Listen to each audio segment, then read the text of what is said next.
그러면 이제 저희 재단 첫 공식 웨비나를 시작해 보겠습니다. 다들 아시겠지만 저는 미국에서 세무사로 활동하고 있잖아요. 그래서 원래는 미국 세법에 대해서 세미나를 주로 해요. 근데 오늘은 그래도 미국에 안 계신 분들이 있어서 너무 미국 세법 이야기는 못 하겠더라고요. 그래서 Money Mindset이라는 주제로 오늘 시간 나눠보려고 해요. 근데 이거를 트레이닝이라고 바꿨어요. 원래 Money Mind 맵으로 했었는데 좀 바꿨어요. 생각을 다시 하면서.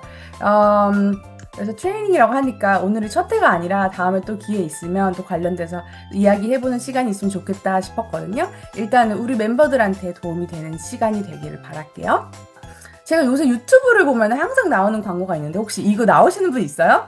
저는 이제 알고리즘 때문에 보통 투자, 주식, AI 이런 거 나오다가 약간 다이어트 나오고 뭐 요럽니다. 근데 요게 되게 끊임없이 저를 괴롭혀요. 그래가지고 뭔데 하고 봤는데 이거 뭐야 이러면서 관심이 가더라고요. 이 여자가요, 다우제인이라는 그 72K 구독자가 있는 채널을 운영하는 사람이에요. 네.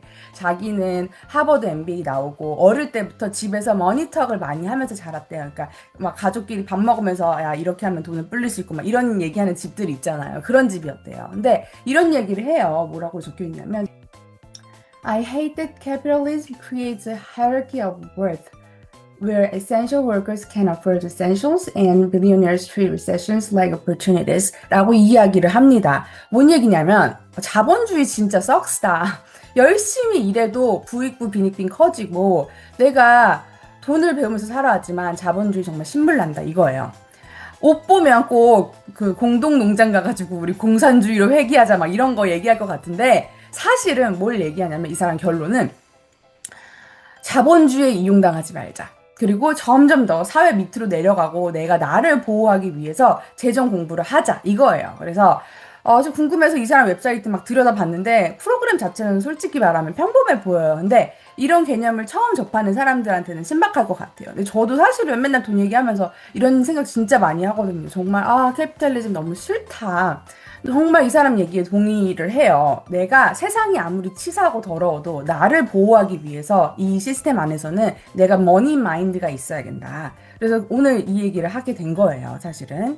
그래서 여기다 제 경험을 하나 덧붙여 볼게요. 제가 세무사 일을 한 지 올해로 이제 10년 됐는데 처음보다도 요 몇 년 가장 많이 느끼는 게 이거예요. 매년 빈부격차가 정말 심해지고 있다. 예를 들어서 애플, 마이크로소프트, 테슬라 이렇게 메타같이 이렇게 맥7이라고 하잖아요. 매그니피슨 7. 요 회사에 계시는 분들 연봉을 제가 자주 보는데 정말 매년 많이 올라요. 이유는 주식 옵션 때문인데 RSU라고도 부르고 3년 전에 예를 들어서 제가 제일 많이 보던 그 분들 평균 연봉은 한 20만 불에서 30만 불이었어요. 한국 돈으로 뭐 한 3억? 근데 이제 2년 전에는 40만 불, 50만 불로 오르더라고요. 1년 만에 보통. 그래서 많이 올랐네? 근데 작년에는요. 제일 많이 본 평균 연봉이 50만 불 정도예요. 그러니까 이게 너무 급하게 연봉이 오르더라고요. 다른 사람들에 비해. 제가 최고로 사실 연봉을 높게 본 분은요, 메타 분이었는데, 메타가 또 많이 주잖아요? 그분은 1밀리언이었어요, 연봉이. 그러니까, 뭐, 한국 돈으로 하면은 14억? 이 정도 되겠죠? 너무 부럽지 않나요? 저는 하면서 맨날, 내가 지금 인생을 제대로 살고 있는 것인가, 그런 생각을 많이 해요. 네. 테크가 아닌 분들은 사실은 이 정도로 연봉이 오르지가 않아요. 젠장할, 그죠? 그래서 어떤 분야든 정말 많이 버는 분들은 연봉으로 쳤을 때 한 20, 30만 불 정도인 것 같고요. 아닌 분들은 한 10에서 20만 불 사이인 것 같아요. 그리고 의사, 간호사 분들도 사실은 요새는 30만 불 이상 버는 분들이 아주 많지는 않아요. 그래서 유명한 대기업 같은 데 있잖아요. 테크가 아닌 그냥 대기업을 보면은 임원이잖아요? 그래도요, 사실은 그냥 일반 빅테크 엔지니어보다 연봉이 작은 경우가 있어요. 사실 많아요.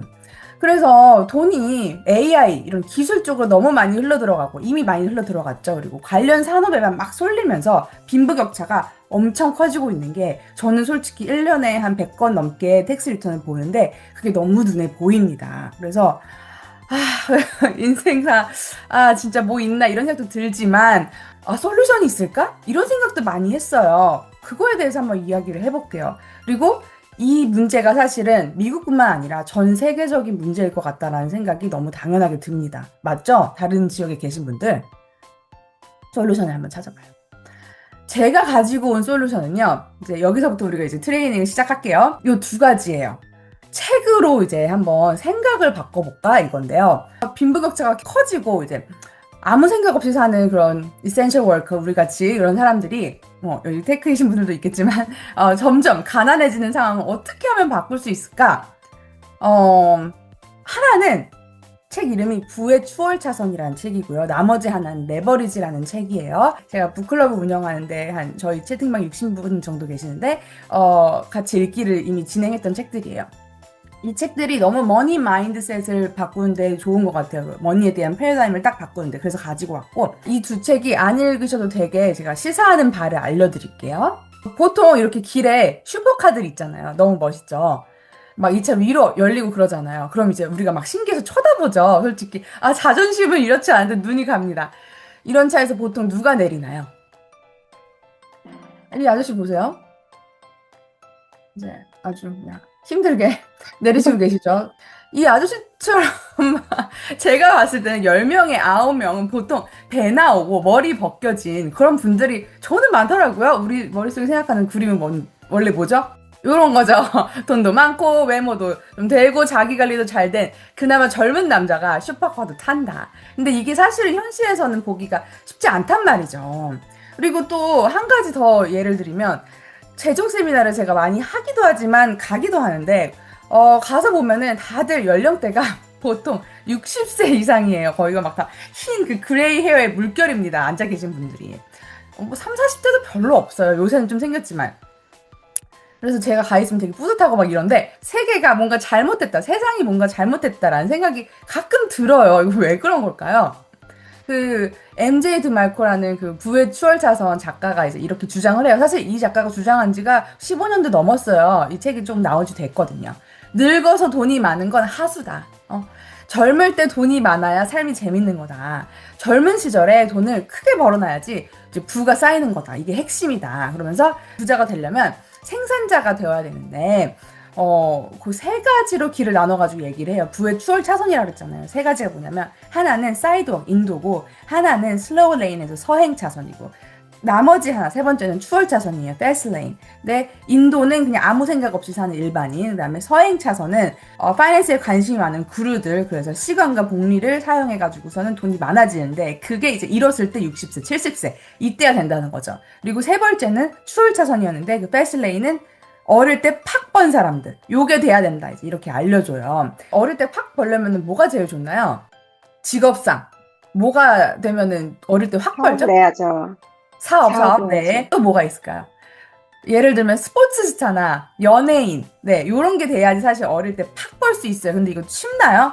쉽지 않죠. 그래가지고 말씀하신 것처럼 제이미님처럼 어렸을 때 이제 창업이나 사업을 하면은 되게 좋다라고 이야기를 하는데 그렇다고 여기 지금 전문직이신 분들 많은데 전문직이 나쁘다 이렇게 이야기하는 게 아니라 사실은 생산자 마인드로 전문직을 해라 그렇게 이야기를 해요. 그래서 무에서 유를 창조하는 거예요. 포커스를 하고 또 시스템을 만드는 거 그걸 포커스를 하면 남은 인생 동안 써도 남을 만큼의 재산이 만들어진다. 그래서 요약을 하자면 추월 차선은 시장에서 큰 가치를 창출한 다음에 빠른 시간 안에 재정적 자유를 딱 달성하는 그런 이제 논리입니다. 근데 이 논리가 사실은 저도 많이 공감을 했어요. 이게 달성하기 어려워서 그렇지 이렇게만 되면은 사실은 그 목표를 이렇게 가지고 가면은 그레이 헤어의 물결이 이제 좀 스탑될 것 같다는 생각이 되게 들면서 좋더라고요. 그래서 이 부분을 좀 이렇게 머릿속에 집어넣으시면 좋을 것 같아요. 만약에 생각지 못하고 계셨던 분들이 계시다면. 아까 또 말씀드린 거 책 두 번째 거 뭐죠? 레버리지죠. 이거는 레버리지 뭐 다들 많이 아실 텐데 부동산 같은 데서 레버리지 많이 쓰니까. 근데 이제 이 책을 쓴 사람은 랍 무어라는 사람인데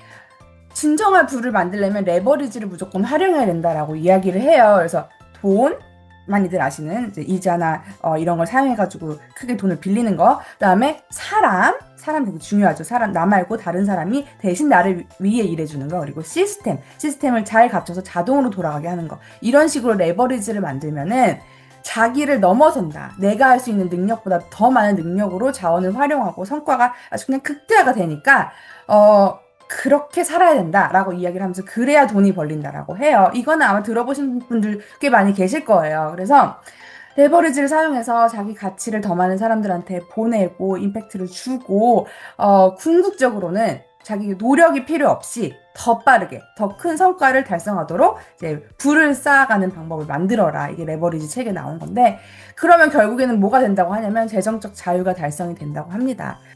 이 레버리지, 그리고 방금 말씀드린 부의 추월차선, 이 두 가지에서 나오는 내용이 제가 보기에 돈 많이 버시는 분들 많이 봤지만 그런 분들이 많이 적용을 하시는 시스템으로 저도 느껴졌어요. 그래서 이 부분을 우리가 평상시에 사업하거나 아니면 평상시에 회사에서 일을 하더라도 내가 주도적으로, 그리고 내가 생각하고 있는 것보다 더 많은 자원을 활용해서 이렇게 살면서 돈을 더 끌어모으는 그런 사람이 되면 좋겠다라고 생각을 했어요. 결국에는 생산자 마인드를 가져야 된다. 오늘 테이크어웨이 중에 하나. 그 다음에 가능한 한 모든 걸 레버리지를 해라. 궁금하신 분들은 사실은 책을 보시면 자세히 많이 나오기는 해요. 하지만 시간, 그리고 사람, 이런 걸 레버리지를 하는 게 되게 중요하고, 시스템 만드는 거 그거 중요합니다. 그 다음에 이게 다 되면은 자동으로 뭐가 되냐면 스케일이 일어납니다. 그래서 스케일을 넓혀라. 그리고 또 나머지 하나는 어렸을 때 돈을 더 빨리빨리 벌어야 된다. 이거는 사실 복리 때문에 이 사람들이 이야기를 하는 게 아니라 처음에 그거를 만들어야 그게 스케일이 더 금방금방 커지기 때문이에요.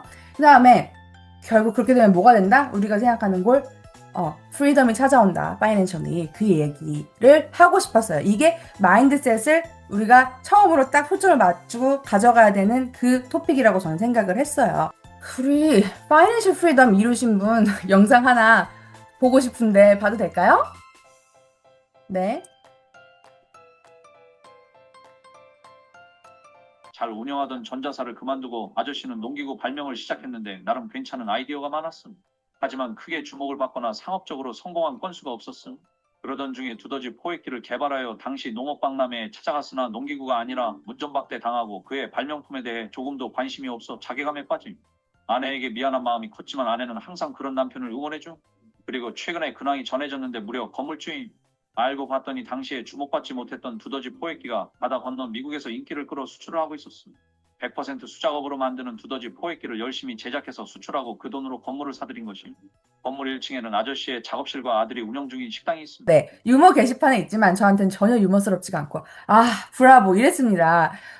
우리가 뭔가 방금 말씀드린 그 토픽을 얘기했을 때 되게 뭔가 거창하게 내가 위대한 기업가가 돼가지고 막 이런 생각을 할 수도 있는데, 사실은 그냥 일상생활에 이렇게 적용을 하면은 사실 다 된다라고 생각을 해요. 이분이 한 가지 안타까운 건 조금 어렸을 때 더 시작을 발명을 하셨으면 좋았을 텐데, 그분이 조금 아쉽기는 해요.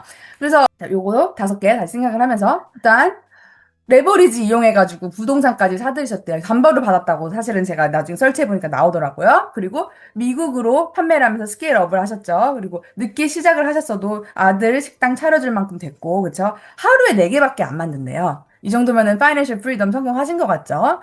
우리 두더지 포획은 아니더라도 자기가 지금 하고 계신 거 있잖아요. 이게 사실은 뭐 발명을 해라, 사업을 해라, 사실 그것만은 아니에요. 자기가 가지고 계신 자기만의 밸류가 있잖아요. 그걸 가지고 지금 말씀드린 이 토픽을 생각을 하셔가지고, 내가 무슨 행동을 하더라도, 내가 이제 스케일을 더 하기 위해 내가 이 행동을 하고 있는 건가? 내가 혼자 열심히 하는 건가? 레버리지를 사용하는 건가? 이렇게 생각을 하시면서 항상 머릿속에 이제 트레이닝을 하시면서 일상을 살아가시면 되게 좋을 것 같아요. 이거는 혹시나 만에 하나라고 생각을 해서 말씀을 드리는 건데, 동의하지 못하실 수가 있어요, 저의 이 이야기에.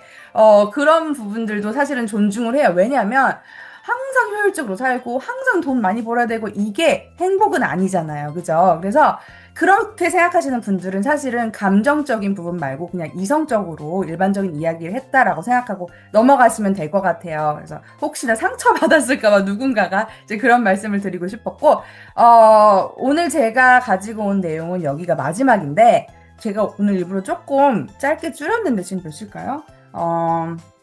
왜냐면, 지난번에 우리 만났을 때 자기소개 쫙 했었거든요. 근데 그때 이후에 지금 들어오신 분들도 꽤 많고 그때 얘기 못 하신 분들도 있어요. 그래서 괜찮으시면 자기소개를 조금 쭉 해보고 싶거든요. 시간이 허락하는 한. 괜찮을까요? 네. 그러면은 우리 한번 자기소개를 조금씩 해볼게요.